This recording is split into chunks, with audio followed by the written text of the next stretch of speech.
I think there's three like major inflection points of change in theater like development. And it's, the first point is playwright has an idea and then takes the action of putting pen to paper or fingers to keyboard and puts the idea down. And then I think the second major like inflection point is then when it's heard aloud and you're now hearing words that one playwright or like a cohort of playwrights have written, and now you're hearing it in someone else's voice, and that is going to always dramatically change and radically adjust what the story is, what it needs to be. And I think the final sort of inflection point is then the point where an audience hears it, and you get a group full of people that are hearing it for the first time in a presented way that has a point of view, but they will obviously take their own sort of point of view and perspective from the offering given by the people making it. I've really enjoyed being that sort of second inflection point. And offering artists the chance to be like, you've been, dreaming about this in your private room. What happens now when a bunch of people come to the space and challenge it and celebrate it and take it in a different direction than you thought it was?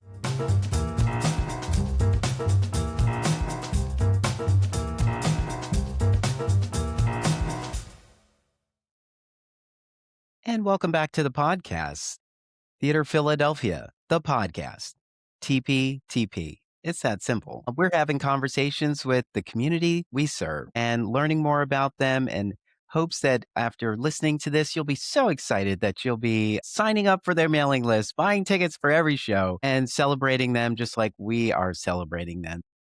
Today, we are continuing our coverage of Philly Theater Week. We have over 47 productions that are offering pay what you can options on certain dates that you can take advantage. You can try theater at any of these companies. But if you're already fans, just buy tickets and tell your friends who may not be on board yet that there are these options to experience the theater that you already love.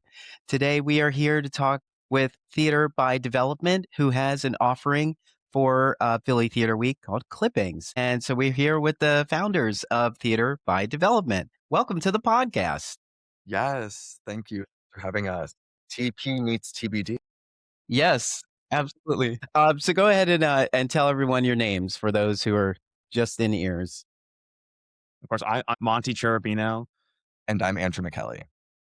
Yeah, together we're like co-artistic directors of TBD. Not present here is Lindsay Silver, who's our production manager. The one who makes the magic happen. Yeah. Great. So we'll just keep a space for that magic in course. the chat. So I know Theater by Development is no stranger to Philly Theater Week, but for those who may be listening who are not quite sure who Theater by Development is, tell them about Theater by Development.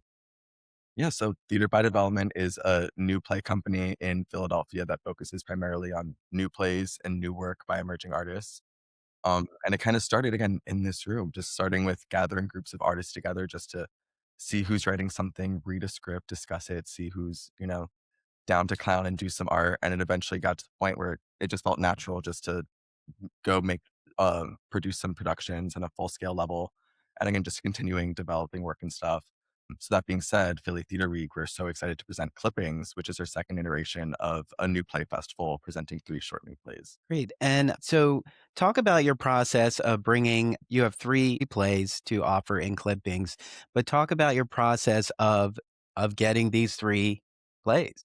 Yeah, of course. We put out an open call, and we were really like bowled over this year by the amount of submissions and the quality of submissions. I think everyone whenever you put out an open call, I'm always like, at the first thought is I'm terrified that we're going to get enough. And then very quickly it was like, oh God, now I'm terrified with the choice we have to make. It's in a challenging and impossible choice. There's probably, 5 or 6 permutations of this that could have been. But the 3 plays that we ended up landing on, the 3 playwrights we ended up having in the festival, the pieces felt really vital and felt really important to us, and felt like really actionable and in a point of flux. That's like one of the things that we also really love in a lot of our more like informal play ratings. We always encourage playwrights to send us their unfinished work, which can be really vulnerable and challenging, but we really value being a part of the shaping and development, putting the D in TBD in the work. But yeah, Erin, Seph, and Snyder's pieces all are just really it captivated us. and hopefully it'll captivate you. So what happens to the submissions that don't make it into this particular iteration? Great question. A lot of because our core is always new play development, and again, the pieces that we put up are not again just the pieces that we want to focus on either. Again, like I said before, we really focus on developing a community and developing just new work in general.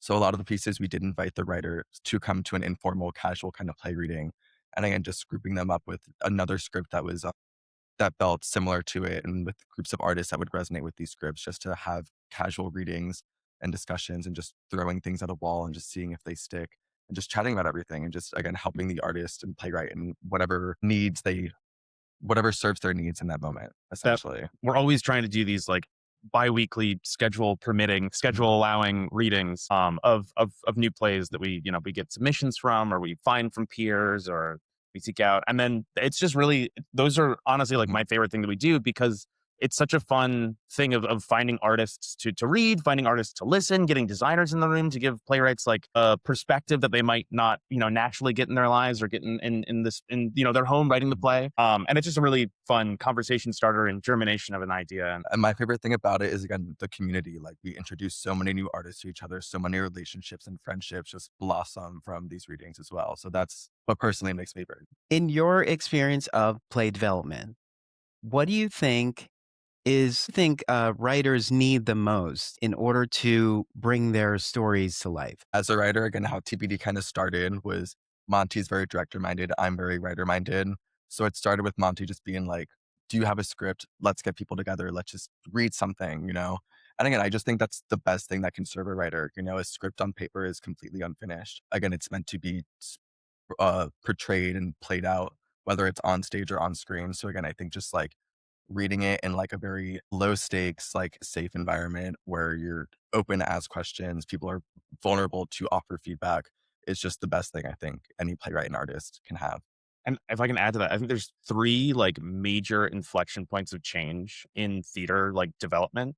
And it's, the first point is playwright has an idea and then takes the action of putting pen to paper or fingers to keyboard and puts the idea down. And that's like this one person sort of idea of what this play might be.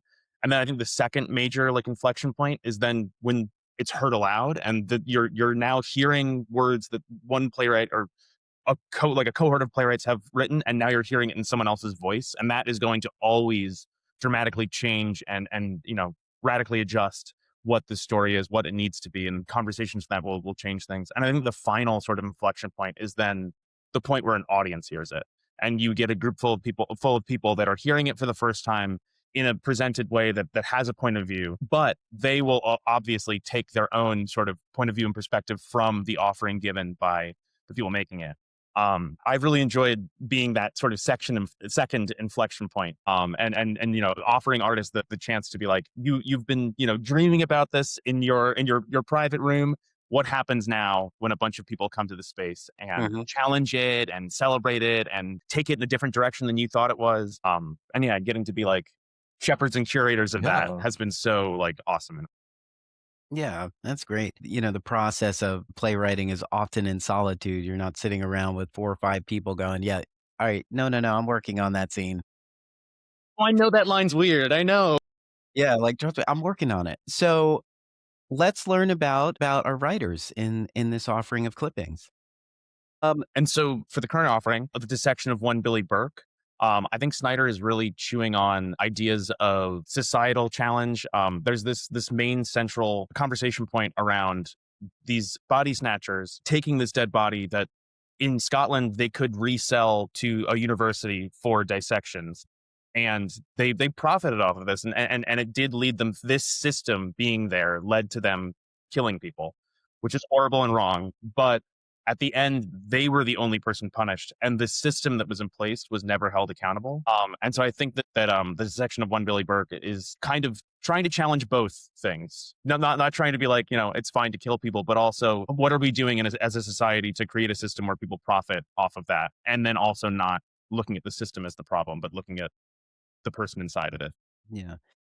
Is there a setting that I like, what's the time frame Of course, that's a really great and important question. It takes place it's based on historical events, and it takes place in the early 80s in Scotland, in Edinburgh, where it was legal to once someone died, their body was no person had no claim. Yeah, which is there's many of those stories in Philadelphia as well, and some coming to our stages before the season closes. It is such an interesting thing how in the past who and the justifications for claiming a body that's no longer living.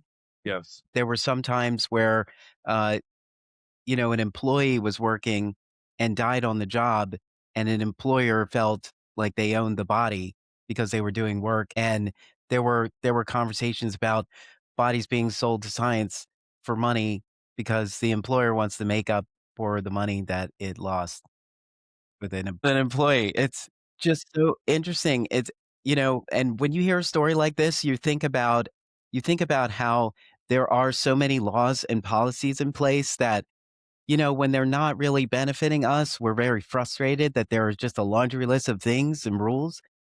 But if they weren't in place, things like that, it's like if you were to die and people on your block know that you passed away, they're going to come to your house and be like, "Yeah, I wanted to take that body." Like, what do you mean? You can't take this body. That's Buddy. actually, I just have a process for it and I'll take it off your hands. Crazy. The things that people had to do to make money. I mean, just imagine now, like there's so many jobs that are being replaced by technology.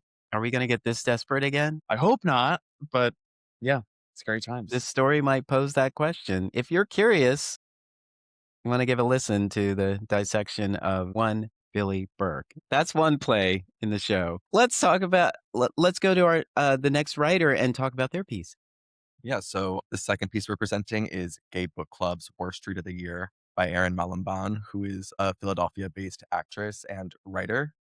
Um, yeah, and the title is very self-explanatory. It's about a gay book club's worst read of the year. It follows Cece, who gathers her friends together to, she gets the book club back together to read this one new book that's on the shelves, and everyone's obsessed with it. But Cece has a big old problem with it for some reason and doesn't seem to get everyone on her side.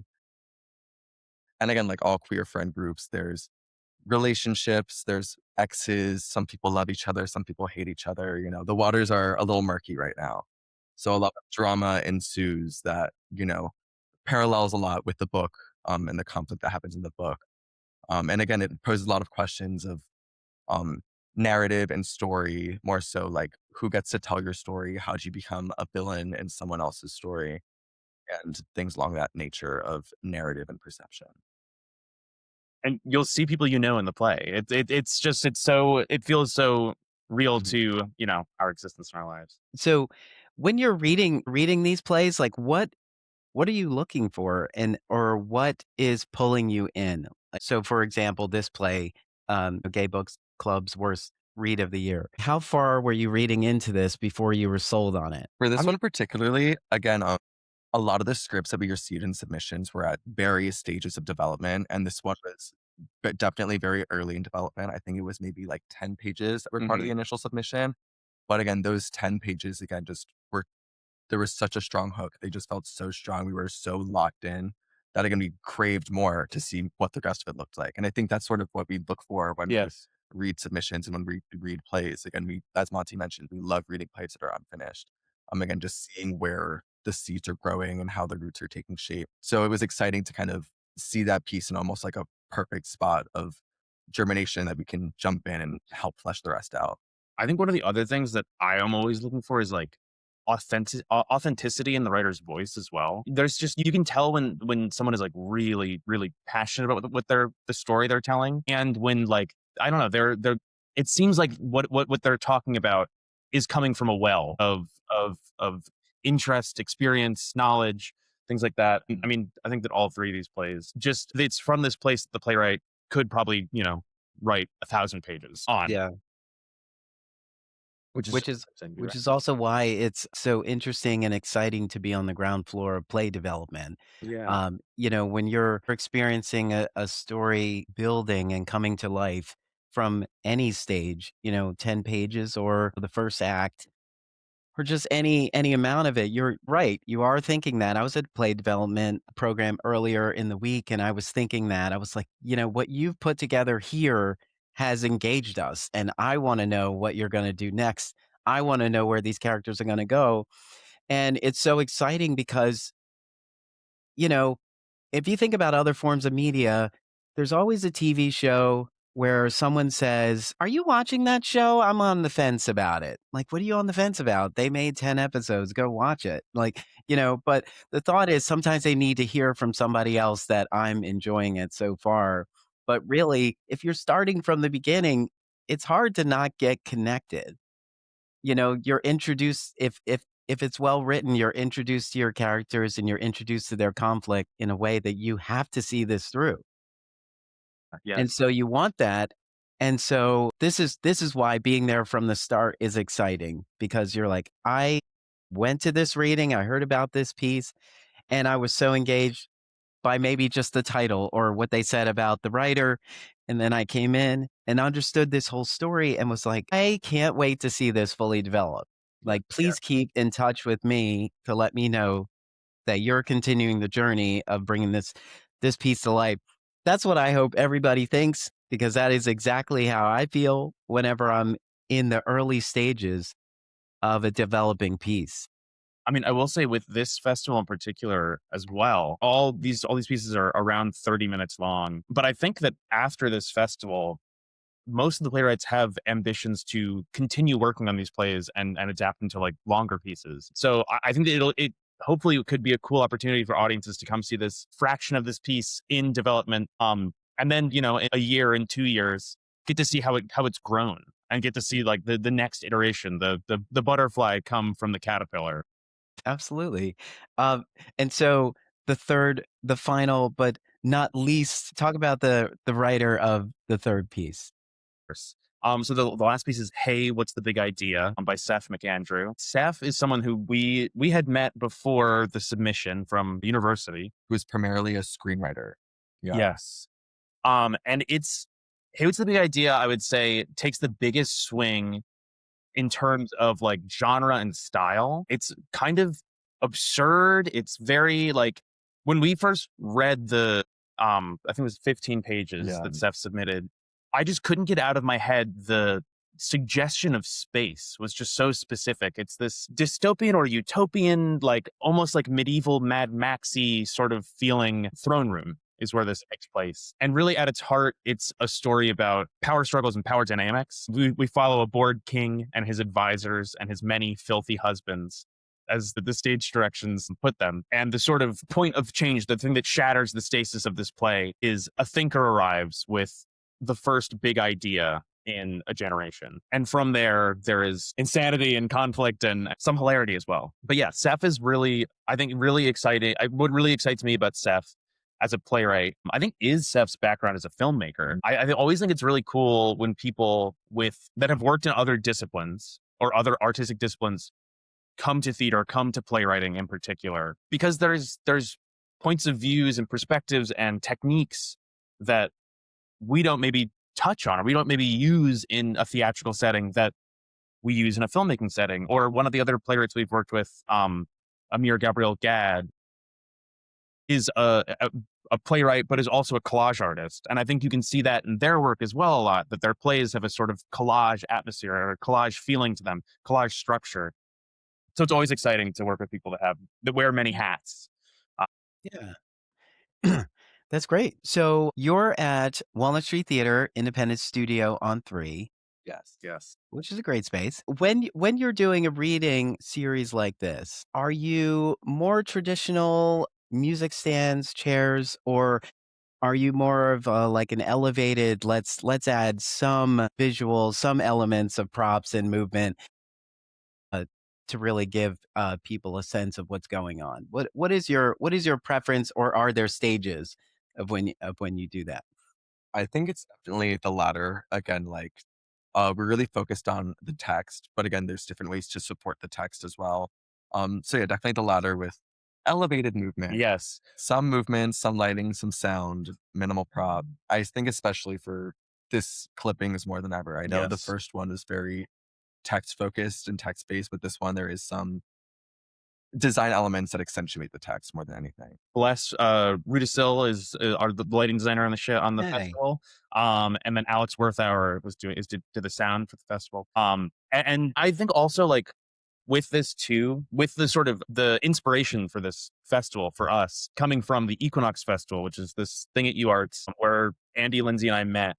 Equinox was similar, but it was a fully produced festival. And for us, it was the first time that I'd collaborated with Andy and Lindsay, but it was this like playground, like laboratory space where we could really try and explore. And I think that while we wanted this to be a reading, we wanted to allow for some of that laboratory exploration, and we didn't want to just limit people to just be at music stands. And I think that I've been really, excited and like really bowled over by like the work that the directors have done with that sort of laboratory. And hopefully it all works and it's all exciting. I think it is appreciated. Just subtle elements. It's like a piece of fabric or something that is symbolic to the character. All of those things create a visual when we're in that space, and they allow us to dream a little bit more. It's so interesting that we, for the longest time, we have done just reading, just a simple reading with none of those elements, but we were sitting there live. And it's kind of like you feel like you just want to close your eyes and take it in. Or it could be a podcast, like like that version of a play reading could be something that you're just sort of processing if the words are the key in that. And there's something fascinating about that. I mean, that is like a whole other thing. I mean, I think there's people that have done that really well too. Maybe we should be looking into, you know, audio plays or stuff like that. A radio play. I think they are a great idea. The only thing that I've thought about is just with respect to the writer is how long would you want that version to be available? If it is a podcast, it's just kind of like, because I like the idea of saying, like, if you weren't there with us, it's the words and listen and offer feedback and so on. But also, it's just like, perhaps this is like a limited engagement. Like, it's available because we're going to continue working on it. And the But I think it's a great opportunity to have a capture for the writer. 100%. Yeah. But I mean, that's like, it goes back to like the magic and like the reason why I think that we all kind of do theater is it's like ephemeral. It's like Mhm. this moment, it's this like flash. It's so vibrant and immediate when it happens. Mhm. And then the second it goes, it becomes, it becomes a memory so quickly. You can't like, you can't rewind. It happens right there. Uh, and yeah, then you live with it. Yeah. At Theater by Development, is there sort of a pipeline or a process that goes from submission to, short reading to full on production? Do you have a path for that? Or are you more interested in just giving them a solid foundation to then kind of run with continue writing? I mean, I think that's a really good question. Yeah. I think that we're kind of still figuring that out a little to a certain degree. But right now, I mean, what we've been doing is reading these pieces and working with people, and from that, finding pieces that we really resonate with, that we feel like has that next step, that has that trajectory. And I continue working on that.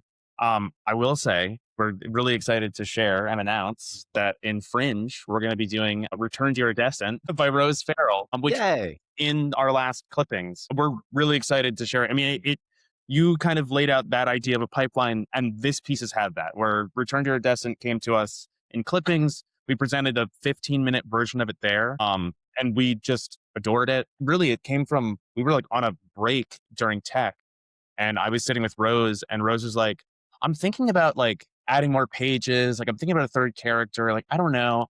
And I was just like, wait, you're thinking about more? Like, yes, please. Like, how can I help you develop more of that show? Which then led to like a 6-month workshop Yeah. period. And we presented a full length version in last December as a reading. And so now we'll be doing a full production in Fringe at the Drake Proscenium, which we're really That's excited great. about. Mhm. Yeah. That's great. Continue development. That's exciting. Exactly. I think that's like the dream pipeline, the dream Yeah. sort of trajectory. But at the same time, too, again, I think for all the pieces, too, the goal is to build a foundation and a basis for, how the piece can grow and expand. I know another piece in clippings from last year, too, had another run in a New York-based festival for women of color playwrights, which is also really exciting to see the piece grow elsewhere. Um, in another fun, Wow, you know. that's wonderful. We always Yeah. talk, we always try and describe, like, we want TBD to be like a launching pad for everyone who works with us. Cause I think it can be really challenging to, especially as a playwright, as a, as a director, things like that. It can be really challenging to get your work seen in this city, and be taken seriously sometimes.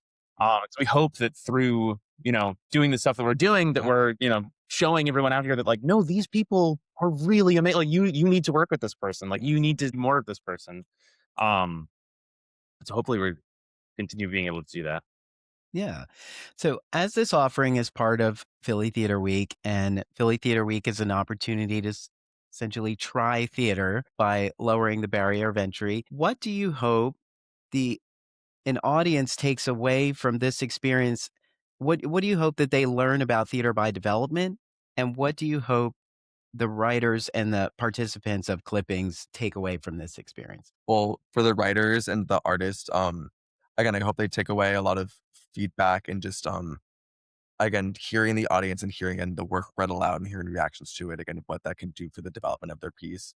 Part of our dramaturgy display and interactive elements with the show is having feedback forms, again, QR codes and physical forms for guests to anonymously offer feedback and thoughts about each show. Again, to really get an audience perspective on these pieces and stuff. We wish we could talk to everybody individually, but again, a nice way to get anonymous data information to help these playwrights and artists. And then for us personally, I'm excited to, again, just like share new stories, provide a platform for these insanely talented artists, like from the writers, from the designers to all the actors, or ensemble of actors who's 6 actors playing roles in every single piece too. Just soldiers they are, troopers. Yeah. Great. And so when you're not theater by development, what do you do? Sleeping. Well, I mean, like, you have other artistic pursuits. What continues to fuel you until you get back to theater by development? First, I mean, at the end of the day, I mean, I'm a director, and I mean, Andy's a playwright. Yeah, so I'm a writer out. I'm primarily a playwright. So again, when I'm not focusing on TBD, I'm just trying to write as much as I can, whether it's sketches or short plays or one acts. Again, just anything for live entertainment, I'm just all about. So definitely trying to get more of that on paper as well. Like you're running out of time? Yeah, that's how it always feels. Well, great. So everyone, Theater by Development has an offering for Philly Theater Week. It's called Clippings 26. It is featuring 3 playwrights whose work is budding, Yeah. becoming. It is on stage the 23rd, April 23rd through the 26th. There is a link for their show on Theater Philadelphia's website under Philly Theater Week, but you can learn more about Theater by Development by going to Theater by Development theaterbydevelopment.com. And Either that's theater spelled RE.com to learn more about the organization and the work they've got coming up. Monti, Andrew, thank you for taking the time to come and chat with us about clippings and to let us know a little bit more about Theater by Development and what moves and inspires you. I hope our listeners are excited and they go and follow you and be a participant in in the conversations that you're having at Clippings. But thank you for joining us today. This was Thank you so truly much a for having pleasure. us. It's always so lovely chatting with you, Darnell.